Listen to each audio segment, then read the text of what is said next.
The moment I saw my boss crying alone in the stairwell of the Fairmont, I almost turned around and walked away. It was the kind of cold that settles into your bones in Vancouver in late November, the damp kind, the kind that doesn't let go.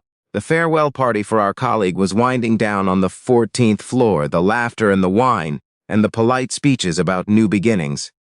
I had slipped out to get some air, maybe check my phone, maybe rehearse the resignation letter I had been drafting for 3 weeks. Instead, I pushed open the stairwell door and nearly walked straight into Winston Fairfax. He was sitting on the concrete step with his back against the wall and his elbows on his knees, and he was crying in the way men who almost never cry do, quietly, controlled, like he was trying to keep it contained in the smallest possible space. He looked up when the door opened. For a second, neither of us moved. I should tell you what Winston Fairfax meant to the rest of us at Meridian Group. He was the kind of executive that people in our industry talked about the way hockey fans talk about certain coaches. Someone who built winning teams and didn't bother explaining himself while doing it. He had been COO for 6 years. Before that, he ran the Western operations of 2 other firms and turned both of them around. He didn't raise his voice. He didn't need to. He had a way of asking a question in a meeting that made you feel every gap in your preparation, every shortcut you'd taken, every assumption you hadn't tested. Most people were terrified of him. I had been terrified of him for the better part of 2 years, and here he was, in a concrete stairwell, crying. I said something useless, something like, "Sorry, I didn't, I'll go back." He shook his head. "Sit down, Callum," he said, and so I did. "My name is Callum Rafferty, and I'm 29 years old, and what happened that night in the stairwell of the Fairmont changed my life in ways I'm still measuring. But before I get there, I have to tell you where I started. Because none of what came after makes sense without knowing what came before. I grew up in Sudbury, Ontario, which is not the kind of place people romanticize. It's a mining town that spent decades trying to figure out what it was after the mines stopped being the whole answer. My dad worked shift maintenance at a smelter for most of my childhood. My mom drove a school bus and took bookkeeping clients on the side. They were not people who complained. They worked, they paid their bills, they showed up. When I told them I had gotten a job offer in Vancouver at a consulting firm called Meridian Group, my dad said, "That's a long way." My mom said, "Will you have benefits?" Then they both told me to take it. I drove across the country with everything I owned in the back of a Civic and arrived in Vancouver in August with $7,000 in savings, a sublet in New Westminster, and the kind of optimism that only survives the first 6 months of something genuinely hard. Meridian Group was harder than I had imagined. The work itself I could handle: financial modeling, operational analysis, client presentations. What I wasn't prepared for was the culture of scrutiny. Every deliverable went through layers of review. Every number had to be defensible. Every recommendation had to be bulletproof before it reached a client. And the person who set the standard for all of it was Winston Fairfax. In my first month, he sent back a report I had worked on for a week with a single line of feedback. The assumptions on page 4 are circular, start over, no explanation, no suggestion for how to fix it, just that. I spent the weekend rebuilding it from scratch. When I handed it back to him on Monday, he read it, nodded once, and walked away. No acknowledgement, nothing. That was the pattern for nearly 2 years. I would work, he would review. Occasionally, he would approve something without comment, which I eventually learned was as close as he came to praise. More often, he would find the weakness. Always the actual weakness, I'll give him that, and send the work back with minimal explanation. My colleagues told me not to take it personally. That's just how he is, they said. He's like that with everyone. But it stopped feeling like everyone after a while. It started feeling like me specifically. By the time autumn came around in my second year, I was burning out in the quiet way. Not dramatic, not obvious, just slowly running lower. I was still performing. My reviews were good. But I had started to feel like I was running in a race where no one would tell me where the finish line was, or whether there even was one. 3 weeks before the farewell party for our colleague Jonah, who was leaving to take a director role at a firm in Calgary, I sat at my kitchen table in New Westminster and typed out the beginning of a resignation letter. I didn't finish it. I wasn't ready to make the decision yet. But I started it. That felt significant enough. I didn't tell anyone at work. Not my closest colleague. Not anyone. I kept showing up. I kept delivering. And I kept that half-finished letter open in a folder on my laptop, like a door I hadn't decided whether to walk through. Then Jonah's party happened. The Fairmont had given us a private room on the 14th floor. It was the kind of event Meridian did well. Understated, tasteful, the right bottles of wine, the right caterer. Jonah made a speech that was funny and grateful and a little melancholy all at once. People laughed. People told stories. Winston stood near the edge of the room, as he always did at social events, with a glass of water, watching. I noticed early in the evenings that something was wrong with him. He was present in the physical sense. He was in the room. He responded when people spoke to him, but there was a flatness behind his eyes that wasn't his usual reserve. His usual reserve was a kind of contained alertness. This was different. This was distance. He looked like someone who was trying to remember how to be in a room full of people. I didn't say anything. It wasn't my place. Winston Fairfax and I were not the kind of people who checked in on each other. We were not the kind of people who talked about anything except work. But around 9:30, I slipped out to use the washroom, and on my way back I pushed through the wrong door and found him in the stairwell, and something in my gut told me not to pretend I hadn't seen what I saw. He told me to sit down. So I sat. For a long time, neither of us said anything. The concrete was cold. The party noise came through the door in muffled waves, a burst of laughter, then quiet, then music. Winston stared at the wall across from him. His jaw was tight. He had the look of someone who had been holding something very heavy for a very long time and had, just in this stairwell, in front of a junior analyst he barely spoke to, run out of the strength to hold it. Eventually he said, "You should go back in." I said, "I'm fine here." He looked at me like that was possibly the strangest thing anyone had ever said to him. We sat for another minute. Then he said, "The board voted today." He paused. "They're bringing in someone from outside to replace Drummond." Kevin Drummond was our CEO, had been for 11 years. He'd announced his retirement in September, and the board had been conducting a search for 4 months. They're announcing it Monday, an external hire. No one from inside was considered. I didn't know what to say, so I didn't say anything. "I built the Western practice," Winston said. "I rebuilt it. 12 years ago it was running a deficit. It took 4 years to turn that around. Everything we have now, the client relationships, the service lines, the reputation in this region, I was here for all of it."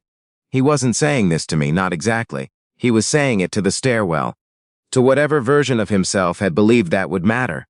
I wasn't even told I wasn't being considered. I found out today because Kevin called me as a courtesy.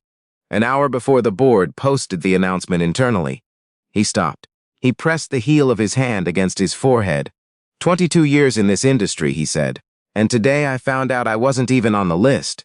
I want to tell you that I had something wise to say. I want to tell you I found the right words. I didn't. I sat there in the cold of the stairwell, and I felt the weight of what he was carrying, and I thought about my resignation letter, and for the first time in weeks it felt like an extraordinarily small problem. After a while, I said something honest. I said, "I've been planning to quit." That brought him out of whatever he was circling.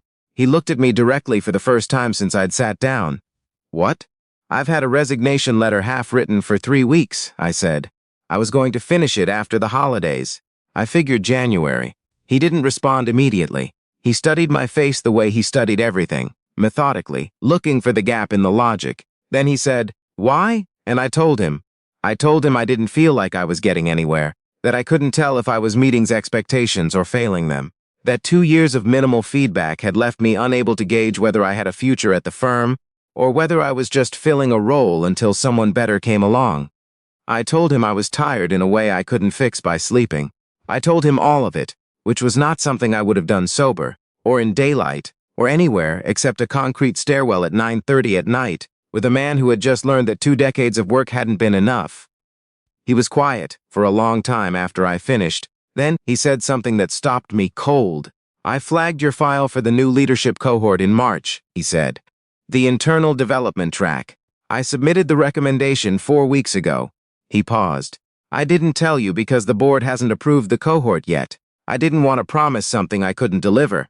I stared at him. "Your client model on the McPherson file," he said. "The one you rebuilt 3 times.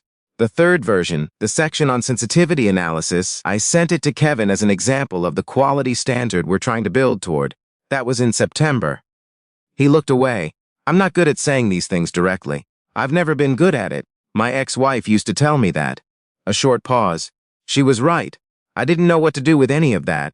26 months of working for this man, and I had spent most of it believing I was one disappointing quarter away from being managed out, and the whole time he had been sending my work to the CEO as a standard bearer.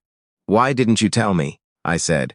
It came out quieter than I meant it to. He thought about that for a moment. "Because I thought it was obvious," he said. "Because I thought you knew." He looked at the floor. I was wrong about that. The party was still going on above us. Jonah was probably giving his second speech by now, the funnier one he always held back. People were finishing the good wine, and Winston Fairfax and I were sitting on a concrete staircase. And for the first time I was seeing him as something other than the person who had the authority to make my professional life difficult. I was seeing a man who had given 22 years to something and been told today quietly that it hadn't counted in the way he thought it had. I thought about my father, working double shifts in Sudbury. I thought about the particular loneliness of people who work very hard and communicate very little about what that work costs them. I thought about how often strength and silence look the same from the outside, and how hard it is to tell the difference until you're sitting next to someone in a stairwell. "Are you going to stay?" I asked him, at Meridian. He took a long breath. "I don't know," he said. "I think you should," I said. He looked at me. Not like I had said something naive, more like he was genuinely considering what I meant by it. "The reason my work got better," I said, "is because you never let me get away with the version that was almost right. You sent things back, you made me fix them. I didn't appreciate it when it was happening. I wanted to appreciate a lot less than I actually did." I paused. "If you leave, whoever they bring in is going to let people get away with almost right, and the work will get worse. And nobody's going to know why for a while. But eventually everyone will know why." He didn't respond, but something shifted in his face. Something very small, like a door that had been shut for a long time opening just slightly. We sat there a while longer. At some point he said, "You should finish the resignation letter or don't finish it. Don't leave it half done. Half-done decisions are their own kind of drain." I said I'd figure it out. He said, "Figure it out soon." Then he stood up, brushed off his jacket and said, "Go back to the party, Callum." I went back to the party. He came back in about 10 minutes later.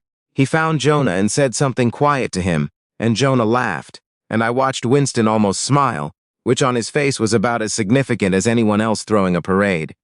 I deleted the resignation letter that weekend. Not dramatically. I didn't make a decision a stairwell and feel the music swell. I went home, made coffee, sat at my kitchen table and opened the document. I read it through once.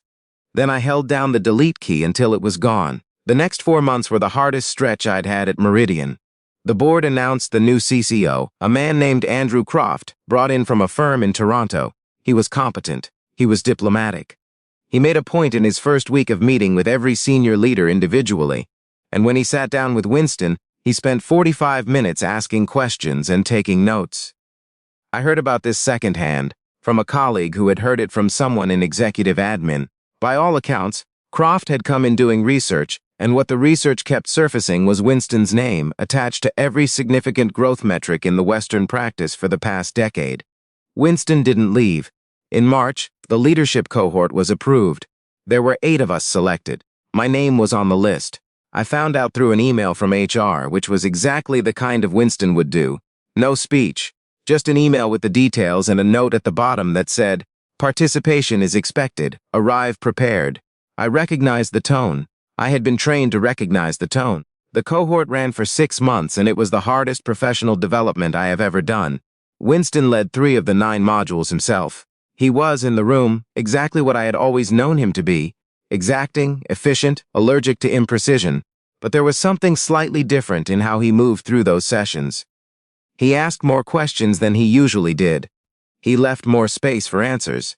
Once, when a colleague gave a response that was partially right but not fully there, instead of pointing out what was wrong, he asked, "What would change your mind about this?" And the colleague thought about it and arrived at the right answer herself. Afterward, I thought about how that was a different tool than the one he'd been using before. More patient, slower, more willing to trust the process. I didn't say anything about it, but I noticed. In September, Andrew Croft announced a restructuring of the senior leadership team. Winston was named Chief Operations and Strategy Officer, an expanded role, broader mandate. When the announcement went out, I read it twice.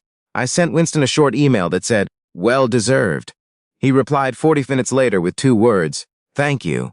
That was the longest personal exchange we'd had by email in 2.5 years. A week after that, he stopped by my desk, which was unusual, and set a single printed page on my keyboard. It was a client brief for a new project, a major one, a healthcare infrastructure engagement that would run through the following spring. At the bottom in his handwriting, "You're leading this. Let me know what you need." I didn't say anything embarrassing, which I'm proud of. I said, "I'll put together a project plan by Thursday." He nodded. He left. I led the engagement. It was the hardest project I have ever run. It was also the one I am most proud of. We finished on time, under budget, with results the client used to secure a capital allocation they've been trying to get for 2 years.